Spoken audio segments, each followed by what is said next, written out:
lies in wait amidst your dreams, where nothing is ever how it seems. It is a portal to a terrifying world beyond the doorway to nightmare.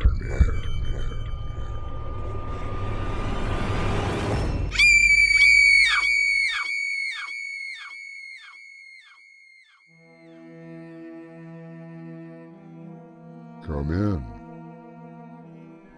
Welcome. I'm Artemis Black. Oh, whistle, and I will come to you, my lad, though father and mother and all should go mad. Oh, whistle, and I will come to you, my lad. A poem by Robert Burns, first published in 1793, but for us, it is the title of a ghost story written by M.R. James, and perhaps a cautionary tale. What did the boy say? Something about seeing a figure from one of the hotel bedroom windows, waving at him. What's so odd about that? He said it was a strange white figure, the face hidden by some sort of rag. I haven't run into anyone like that in this hotel. No, neither have I. But from the boy's description, I believe that it was my room he was talking about. Our mystery drama, Whistle and I'll Come to You, was adapted from the classic short story by M.R. James and written especially for Doorway to Nightmare by Winslow Swan and edited by Crimson McKenzie. Our cast includes Mick Davis and Raven Adams. I'll return shortly with Act 1. Have you ever had one of those days? You're fired. Where everything goes completely wrong. Don't you lay a finger on me! I can't stand it! You. And the day keeps getting worse and worse. Hey! Hey! And if just one more thing goes wrong, it could possibly send you toppling over the edge.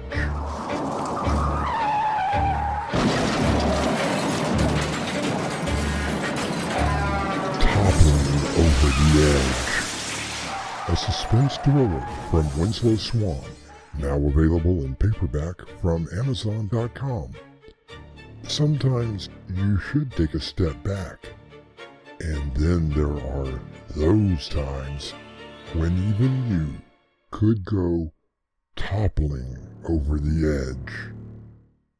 Hang on to your sanity. If you'd like to support us, visit our merchandise store. T-shirts, caps, mugs, and so much more. Visit doorwaytonightmare.com today.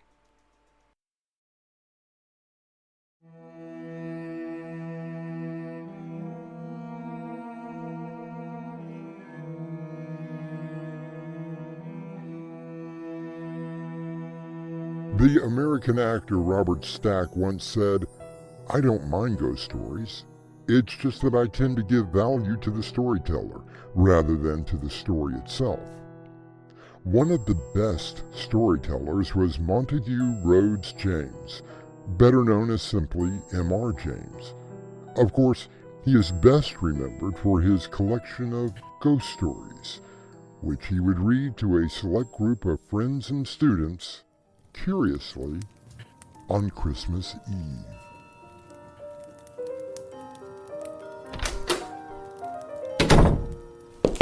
Please, do come in and sit down. Pour some of this delicious brandy and warm yourself by the fire. Yes, I know why you've come. I thought after I published my account of the events that would put an end to the whole matter. Alas, it did not. And so, I gladly welcome visitors who, and, pardon the expression, want to hear the story from the horse's mouth. Very well.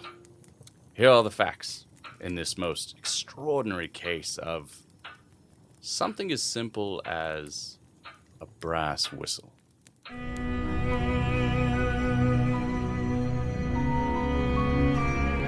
I was taking a holiday at a well-known golf resort, working on my handicap, so to speak, when I met an Alan Parkins, a professor of ontography at Cambridge.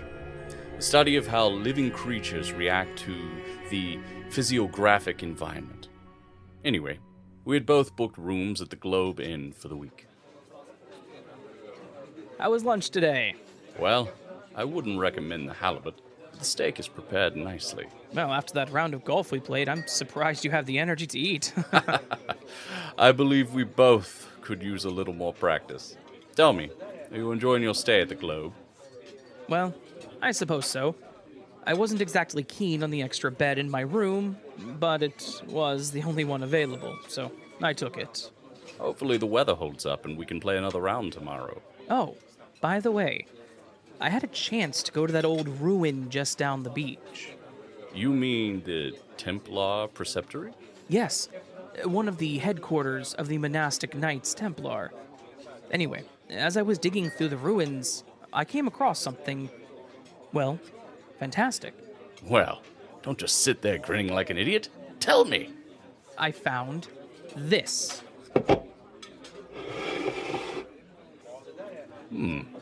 Interesting. Looks like a brass whistle. Look at the inscription. Perhaps you can enlighten me. Well now, on one side there seem to be 4 words, but I can't make anything out of them.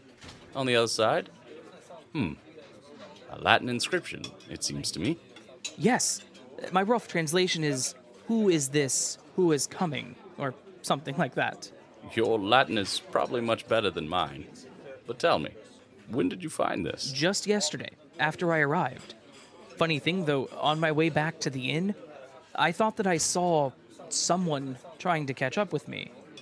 What did they look like? I couldn't really tell, but I did see that no matter how hard he tried, he couldn't catch up with me. That is rather suspicious. Yes, I thought so too. So, what are you going to do with the whistle? Well, I thought I would donate it to the museum. Take my advice, Alan. Throw it into the sea from the cliff. But why?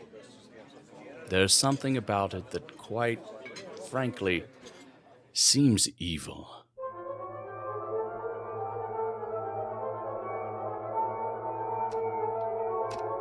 Who is this? Who is coming? I wonder what it means. I suppose I should blow the whistle and find out.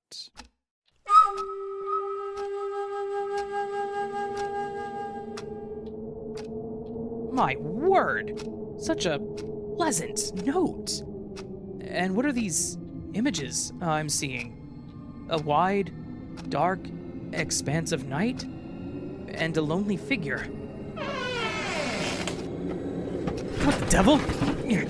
I can't get to the window to close it. Strange. The window shut itself. Naturally, the lights go out. It must happen quite often here. At least there are candles and matches in the drawer.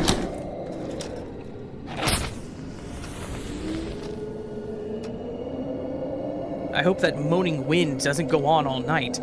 It's enough to give a person nightmares. Brian Aldiss once said that science fiction stories are no more written for scientists than ghost stories are written for ghosts. I'll return shortly with Act 2.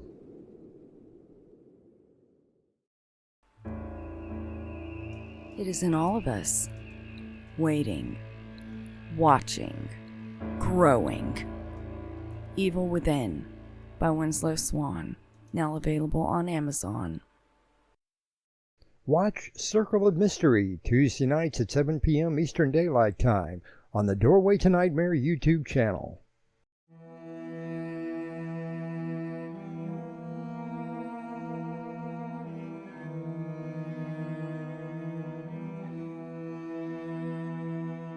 Alan listens to the wind outside of his hotel room window, deciding that he will light a candle and read for a short while.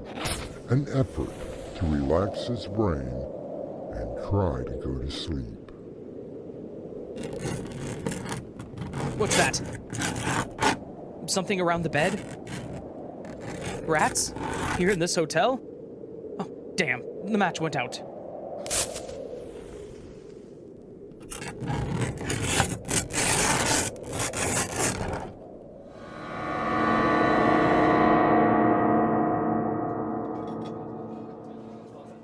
Well, Alan, fancy another round today? Perhaps, Wilson.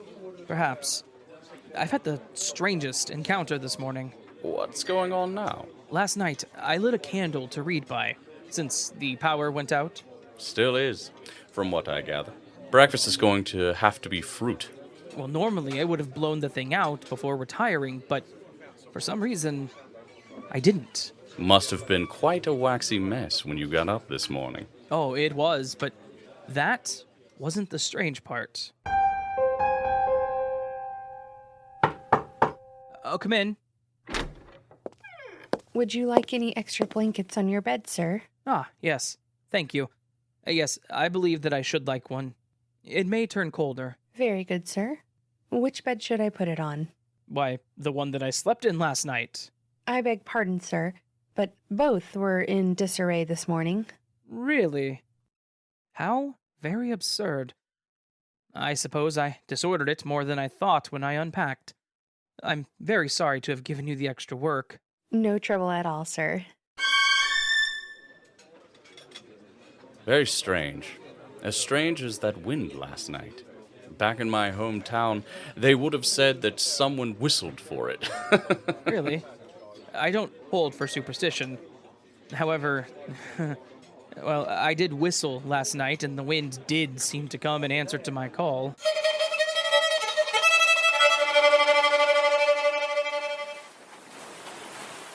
Alan, what happened? There was a young boy running out of the hotel screaming that he saw someone or something. What are you going on about? I talked to him. He said that he saw someone waving at him from one of the upstairs rooms. What's so unusual about that? Wilson, he described my room. Let's get up there.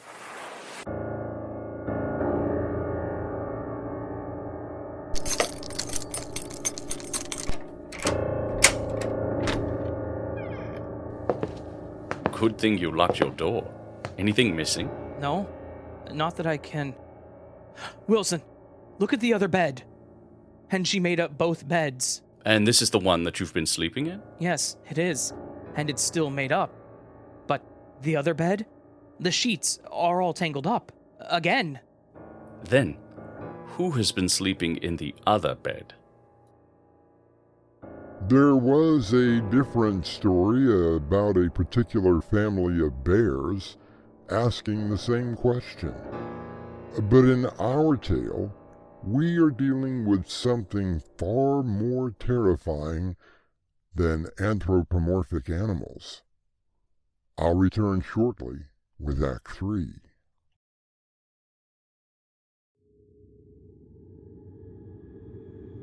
Meet Jerry Connors, family man, businessman, psychopathic killer. The Convincer by Winslow Swan. Now available on Amazon. Jerry Connors. He can convince you to do anything, even die. Have you heard any good books lately? Audiobooks from Winslow Swan, now available on Spotify.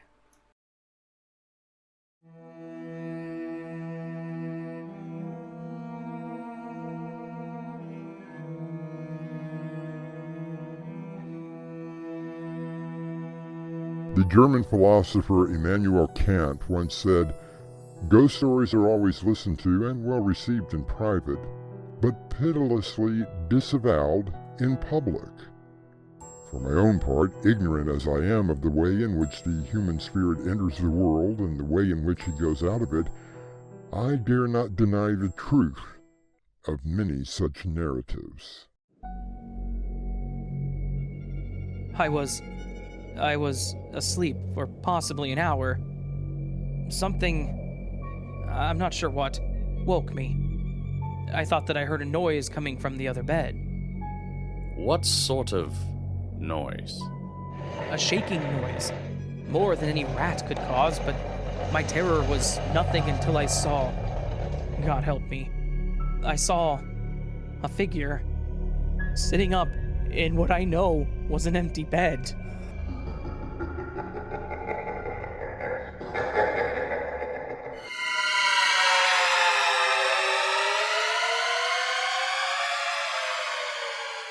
I jumped out of bed and ran to the window where my only weapon was a wooden walking stick. I should have never have done that.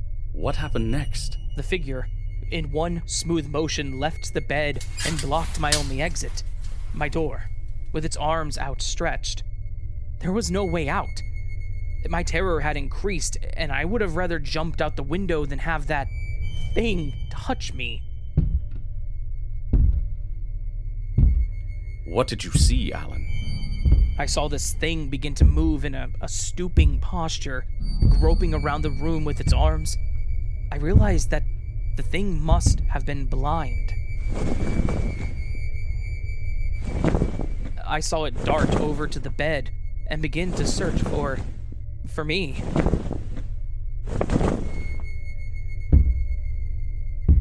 Not finding me, it began to feel its way onto the floor, and for the first time I saw its face.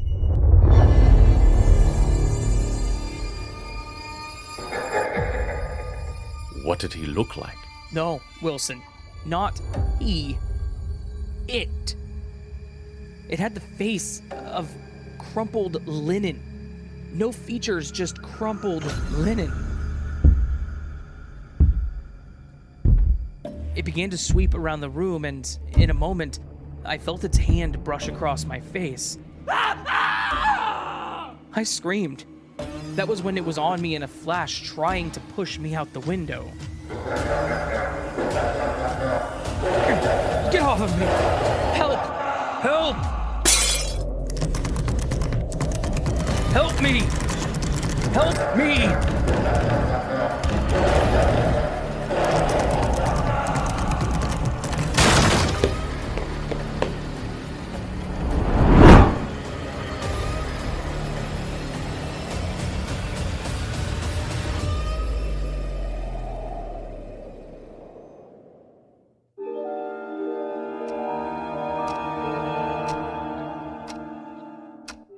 And that's when I broke in?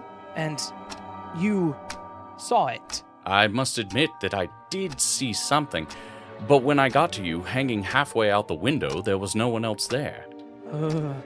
Its face. Its horrible face. It was only an inch from mine. I will never forget it.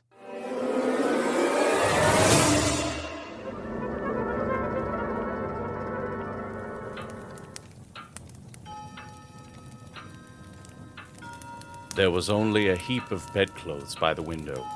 I helped my friend back to bed and spent the rest of the night in the other bed.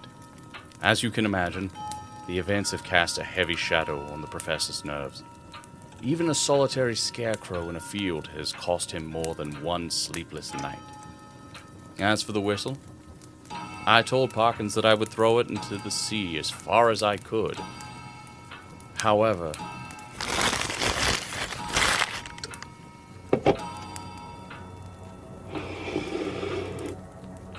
here it is. Would you like to blow the whistle?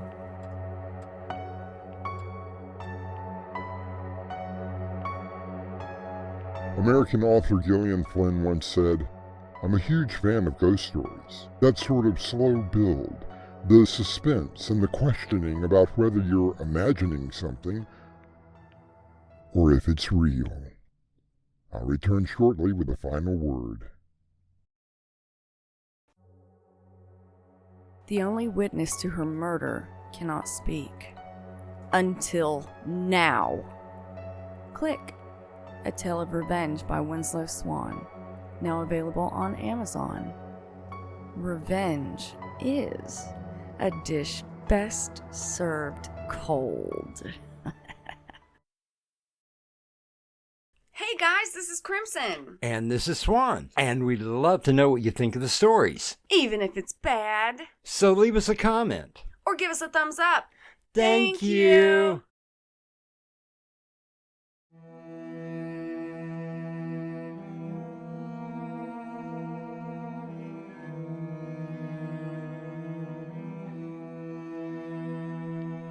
James perfected a method of storytelling which has since become known as Jamesian.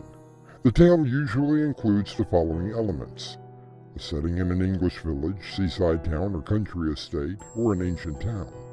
A nondescript and rather naive gentleman scholar as protagonist, often of a reserved nature. And finally, the discovery of an old book or other object that somehow unlocks, calls down the wrath, or at least attracts the unwelcome attention of a supernatural menace, usually from beyond the grave. Our cast included Mick Davis, Raven Adams, and Patience Adams. The story was edited by Crimson McKenzie and directed by Winslow Swan. And now, a preview of our next tale. But I thought you said that there were only 5 rooms. But there were. At least last night there were. Maybe you simply miscounted. I can assure you, Opal, that there were only 5 rooms in this dollhouse. Oh, but as you can see, there are now 7 rooms. Maybe the dolls decided they needed more room. This is Artemis Black, inviting you to return with us through the doorway to Nightmare for another adventure into the terrifying world of your imagination. Until next time, slumber peacefully. Epilogue. The butler did it.